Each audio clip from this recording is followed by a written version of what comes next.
এরপর আমি আরেকটি মাছ নেব। আর যদি আপনারা এভাবে জ্যান্ত মাছ কাটতে না পারেন তাহলে মাছটাকে এইভাবে আচার দিয়ে মেরে নেবেন। আসসালামু আলাইকুম, আমি শিউলি রান্নাঘরে আপনাদের সবাইকে স্বাগতম। আজকে আমি আপনাদের সাথে শেয়ার করব জ্যান্ত টাকি মাছ কাটা সেই ভিডিওটি। আর যারা টাকি মাছ কাটতে পারেন না বা অনেকে অনেকভাবে কাটেন, কিভাবে আপনারা সহজ করে টাকি মাছ কাটবেন আজকে আমার এই ভিডিওতে আমি পুরো প্রচেষ্টা আপনাদের সাথে শেয়ার করব। মাছ কাটার জন্য প্রথমে বটি আর একটা নিয়ে এরপর আমি নিয়ে নিচ্ছি ছাই নিয়ে হাতে এভাবে ছাই মেখে প্রথমে আমি মাছগুলোকে ধরবো। প্রথমে মাছটা নিয়ে ছাই মেখে নিতে হবে। এভাবে ছাই মেখে এরপরে এক এক করে এর বাড়তি অংশগুলো কেটে নেবেন। যদি এভাবে আপনারা মাছ কাটেন তো মাছের মাথাটাকে শক্ত করে ধরে নেবেন জ্যান্ত মাছ কাটার সময়।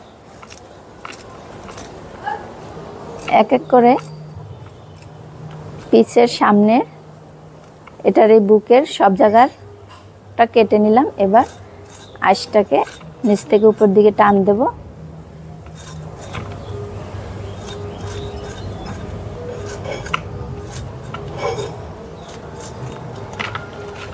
এরপরে প্রথমে কি করব, আমি পুরো কানটাই এভাবে কেটে ফেলে দেব।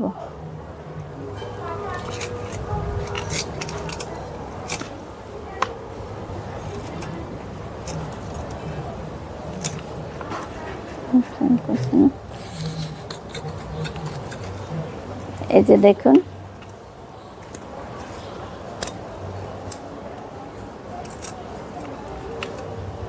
এই যে একটা পদ্ধতিতে আমি মাছটা কেটে নিয়েছি, একটি মাছ কেটে নিলাম। এরপর আমি আরেকটি মাছ নেব। আর যদি আপনারা এভাবে জ্যান্ত মাছ কাটতে না পারেন তাহলে মাছটাকে এইভাবে আচার দিয়ে মেরে নেবেন।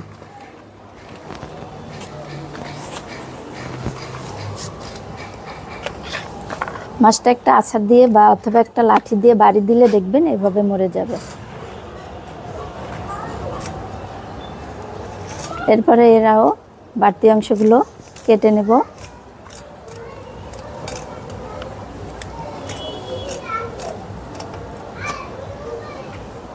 পরে এর আঁশ ফেলে নেব।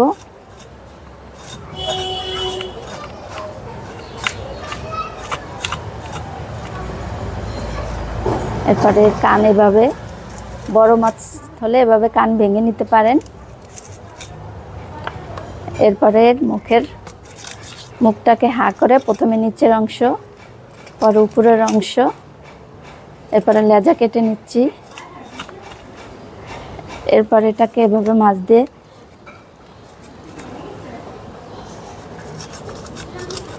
পেটটা ফেরে